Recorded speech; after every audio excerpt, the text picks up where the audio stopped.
coming back at you here today. We just wanted to expand a little bit on our video about yesterday about what constitutes a service animal and what doesn't. And so I'm going to be referencing the ADA, or the Department of Justice, the Americans with Disabilities Act questionnaire, just so I give you, so I give you the right information. I know off the top of my hand, but these videos are a little new to me, and I'm trying to get used to doing them. So bear with me here. So,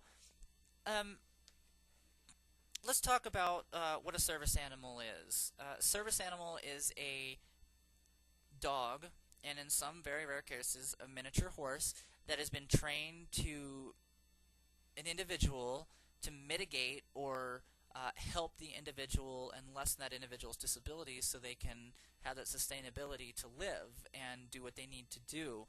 But it has to be directly related to the task or the thing that the dog is doing to help has to be directly related to the disability. So somebody with PTSD who doesn't need mobility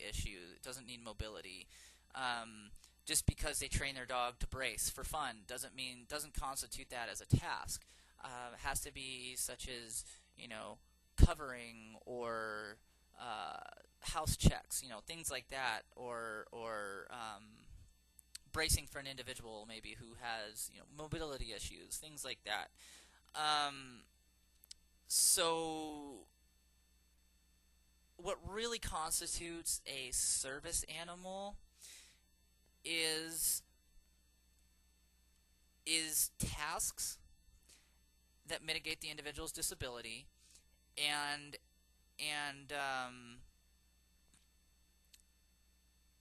the training that goes into it. These dogs have thousands of hours. A team should have thousands of hours of training in, or the dogs, if they've got them from a program, have thousands of hours of training in. And it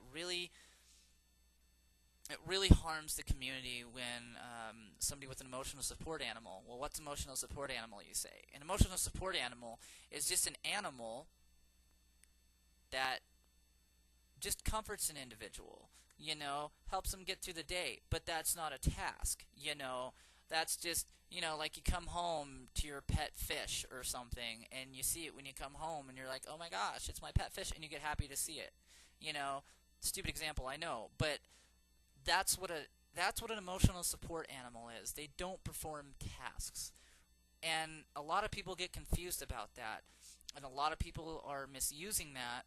And it's very, very harmful because, again, just because you have an emotional support animal, and maybe it's a dog, maybe your emotional support animal is a dog,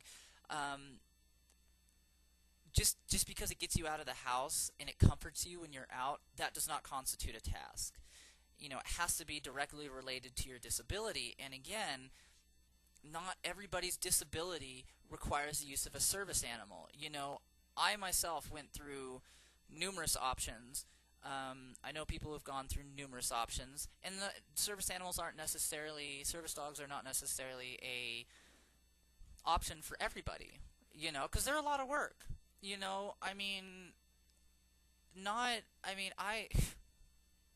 I for one, hate that I have to rely, I hate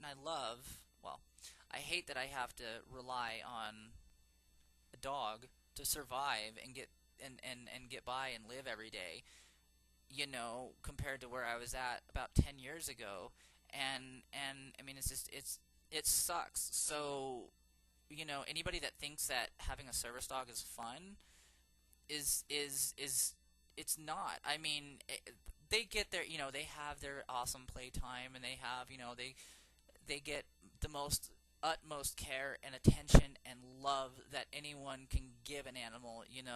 These dogs love to work. They get their off time, but again, we get back to the emotional support dogs, and they're just there to comfort you, and they're not trained to help an individual. And that's what really hurts people, is in the end, is the service dog community, is people who are saying that their pets are service dogs, or maybe they're emotional support animals, and they don't quite understand what it means, and so they go and get these vests, or they get these identification cards, which under the ADA, as I said, they do not The ADA does not recognize any type of identification cards, certifications, anything like that. And anybody that shows those things, it really harms the community. Oh my gosh, it harms the community, because I've had times where I've gone in stores and I've had people who have had emotional support animals, but they've had the ID tags or whatever, and even though I've gone in this store numerous times, I've gotten questioned by management because they're like, "Where's your identification?" And I'm like, "There's no such thing." And I have to reference, and then somebody like myself with PTSD, even though I don't mind the two questions that they can ask, it just gets it starts frying my brain, and I get really start going, and then my service dog starts working, whatever. But I mean, it causes a lot of harm.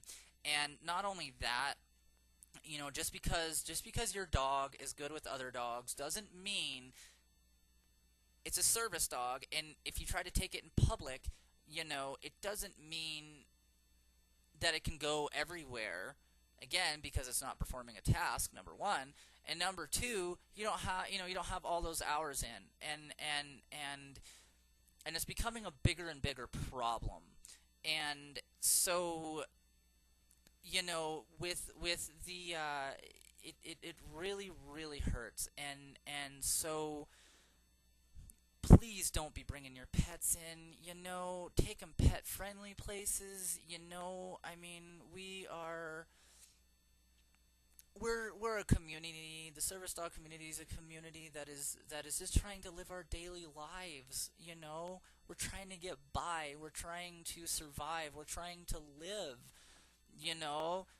I can guarantee you, any service dog handler you ask, I can almost guarantee you, any of them that you ask, if you ask them, would you rather be able to do things on your own?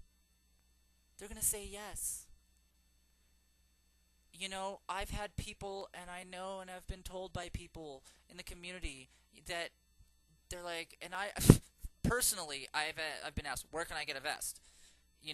How do I get a service dog? Like, you know what I mean? How do I bring my dog everywhere? It's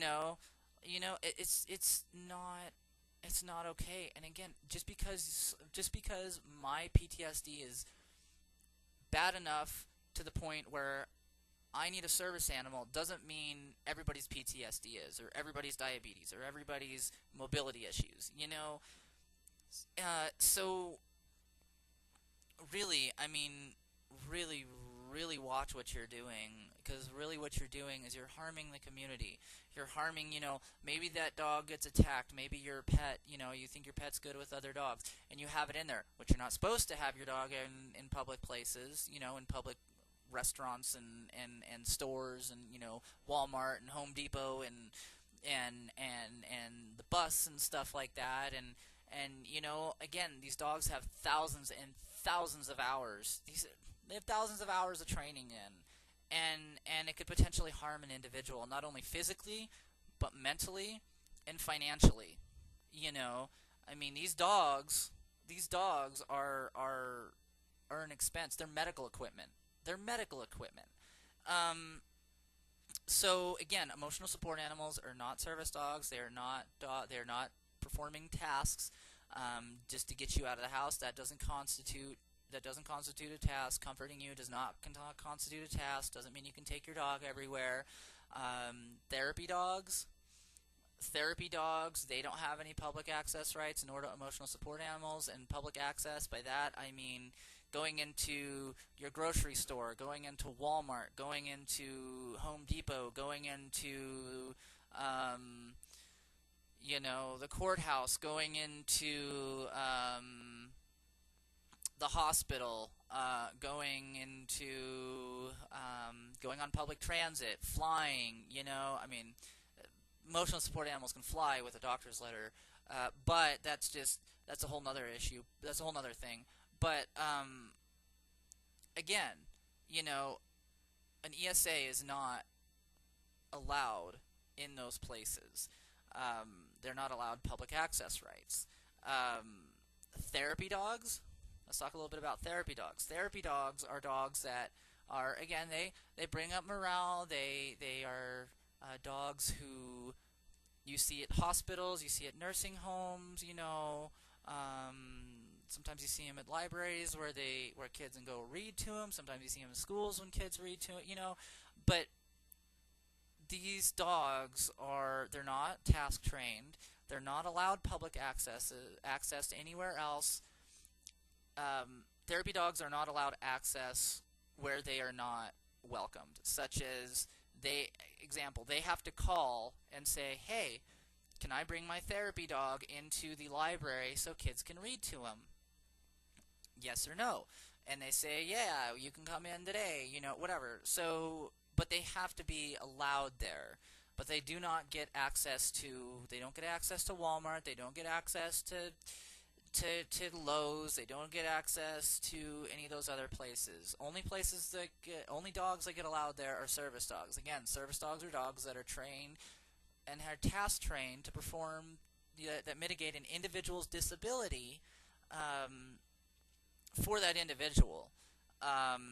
So please, whatever you do, please leave your pets at home. I know this is another kind of reiterating video on my last one, but please, I just wanted to expand a little more on what a therapy and what an emotional support animal is. And if you have any questions, feel free to ask, and we can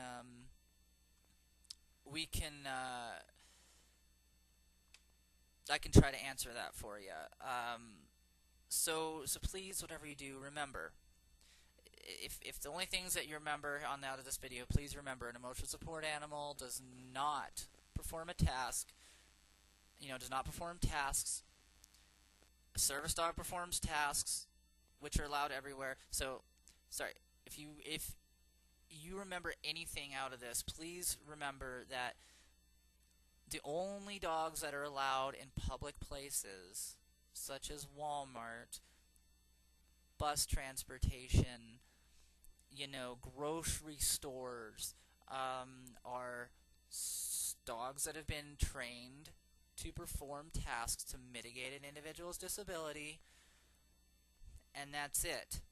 Whereas an emotional support animal is only allowed in certain housing, with certain guidelines, and that's a whole nother thing. But they are not allowed those places like service dogs are. And therapy dogs, same thing. They're not allowed those public places that their service dogs are. Only places that they are welcomed and have called ahead of time. So if you have any questions, please comment, leave a message, send me a message, and I'll try to get back to you as soon as I can. If there's anything you'd like to know, again, just feel free to ask. I hope this helps. I know it's kind of an overlap of last night's, but I just wanted to expand a little more. So thank you for watching, and the information that I was referring and using is from the Department of Justice and the Civil Rights Division. It's called the Frequently Asked Questions About Service Animals in the ADA. You can look that up in Google. Again, it's Frequently Asked Questions About Service Animals and the ADA. We hope to we'll see you guys later. Thank you for watching.